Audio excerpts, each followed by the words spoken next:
NEET paper leak case में एक और बड़ा अपडेट।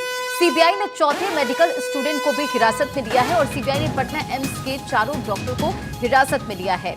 चारों मेडिकल स्टूडेंट से सीबीआई की पूछताछ जारी है। तो देखिए, लगातार इस पूरे मामले को लेकर सीबीआई एक्शन मोड में है और पटना एम्स के 4 डॉक्टर को हिरासत में लिया गया है। सीबीआई टीम चारों को पूछताछ के लिए अपने साथ ले गई है और सीबीआई की टीम ने जिन डॉक्टरों को हिरासत में लिया है उनमें से 3 जो कि चंदन कुमार, राहुल कुमार और करण जैन 2021 बैच के हैं, वहीं कुमार शानू 2022 बैच के हैं और फिलहाल सेकेंड ईयर के स्टूडेंट हैं और इनके रूम को भी सीबीआई ने सील कर दिया है। मोबाइल और लैपटॉप जब्त कर लिया गया है। सूत्रों के मुताबिक पकड़े गए डॉक्टरों के लैपटॉप और मोबाइल को भी सीबीआई ने जब्त किया है और पेपर लीक मामले में सीबीआई ने पेपर चोरी करने वाले से लेकर अभ्यर्थियों तक पहुंचने, उन्हें रटाने से लेकर इस कड़ी में शामिल हर चेहरे को दबोच लिया और इस पूरे मामले में लगातार देखिए एक्शन लिया जा रहा है। तो बड़ी खबर आपको बता रहे हैं, नीट यूजी पेपर लीक मामले में सीबीआई ने बुधवार को पटना एम्स के 4 डॉक्टर को हिरासत में लिया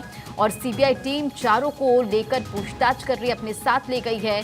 और इसी खबर पर अधिक अपडेट के साथ सर्वेश हमारे साथ जुड़ गए। सर्वेश, नीट पेपर लीक पर सीबीआई का यह एक्शन, 4 मेडिकल स्टूडेंट्स से सीबीआई पूछताछ कर रही, क्या कुछ जानकारी निकलकर सामने आ रही है?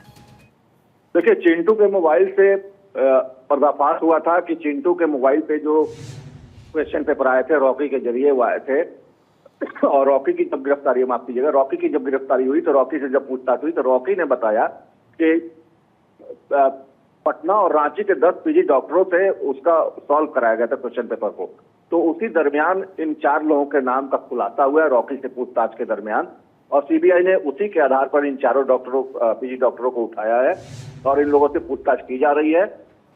पूछताछ के बाद अभी और 6 डॉक्टर ऐसे हैं जिनकी तलाश सीबीआई को है, क्योंकि माना यही जा रहा है कि 10 डॉक्टर जो थे ये पीजी डॉक्टर ये क्वेश्चन पेपर को सॉल्व कर रहे थे। रांची और पटना के 10-10 डॉक्टरों की इसमें संलिप्तता बताई जा रही है।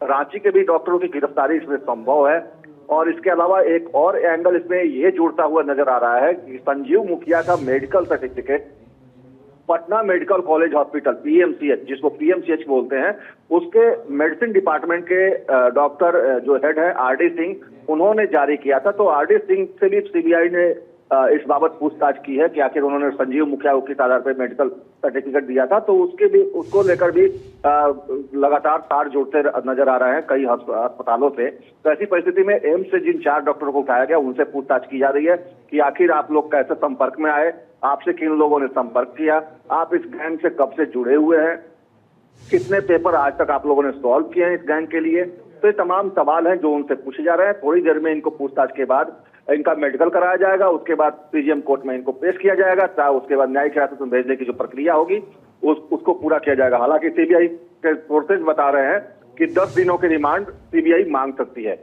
इन 4 डॉक्टरों की। तो बिल्कुल सर्वेश, देखिए इस पूरे मामले को लेकर सीबीआई लगातार एक्शन मोड में है और वो तस्वीरें हम लगातार देख रहे हैं कि अलग अलग राज्यों से किस तरह से गिरफ्तारी हुई है।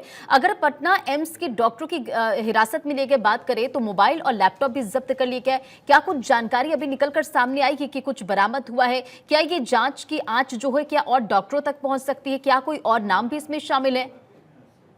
जी बिल्कुल, देखिए मोबाइल फोन और लैपटॉप इसलिए बरामद किए गए हैं क्योंकि इन लोगों को मोबाइल के जरिए ही क्वेश्चन पेपर इन लोगों के पास पहुंचाए गए थे और मोबाइल फोन और के जरिए ही इन लोगों ने तो वो तमाम जो क्वेश्चन का आंसर है वो जो है उसको सॉल्व करने के बाद जो नीट पेपर लीक मामले के आरोपी हैं उन तक इन लोगों ने वापस उसको भेजा था। लैपटॉप की जांच इसलिए की जा रही है, लैपटॉप इसलिए बरामद किया गया, जब्त किया गया है क्योंकि कुछ क्वेश्चन के आंसर हो सकता है कि गूगल से या कुछ अन्य सोर्सेज से इन लोगों ने लैपटॉप के जरिए उसके आंसर ढूंढे हो।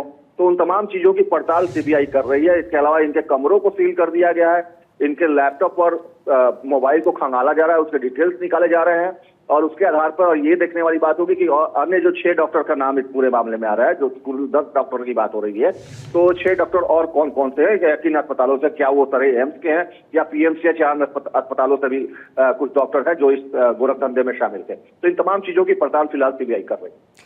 बिल्कुल सर्वेश, देखिए इस पूरे मामले में बस एक मिसिंग लिंक है और वो पेपर ले जाने वाले ट्रक की सूचना जालसाजों तक कैसे पहुंची और ये सूचना किसने दी, इसे लेकर सीबीआई किस तरह से एक्शन ले रही है, किस तरह से कार्रवाई की जा रही है? देखिए, उस मिसिंग लिंक को सीबीआई ने ढूंढ लिया है, क्योंकि वो मिसिंग लिंक नहीं है, वो रॉकी है। रॉकी ने ही तमाम सूचनाएं एकत्रित की थी और संजीव मुखिया की भूमिका इसमें बताई जा रही है किंग पिंग के तौर पे, क्योंकि संजीव मुखिया लगातार पेपर लीक के मामलों में कई बार जेल जा चुका है और कई पेपर लीक कांड की घटनाओं को अंजाम दे चुका है। पटना से लेकर कोलकाता तक और झारखंड के अलावा उत्तर प्रदेश और दिल्ली तक उसके तार फैले हुए थे। संजीव मुखिया की अभी तक गिरफ्तारी नहीं हुई है। जहां तक पेपर के मिसिंग लिंक की आप बात करें तो पेपर को की जानकारी कैसे वो पेपर कहां से जा रहा है, इस बात की जानकारी संजीव मुखिया ने रॉकी को दी थी और रॉकी ने उसके आधार पे उन तमाम जो कुरियर कंपनी है या फिर ओएसिस स्कूल के प्रिंसिपल हैं, इन लोगों को अपने रडार पे लिया था। इन लोगों के साथ अपने ताल्लुकात का इस्तेमाल करके उसने पेपर लीक कराया था। तो एक तरह से कहा जाए तो इसमें पूरी तौर पे भूमिका जो है रॉकी की है और एक अन्य व्यक्ति जिसका नाम लगातार इस मामले में आ रहा है, संजीव मुखिया, जो फरार है, वो उसको माना जा रहा है।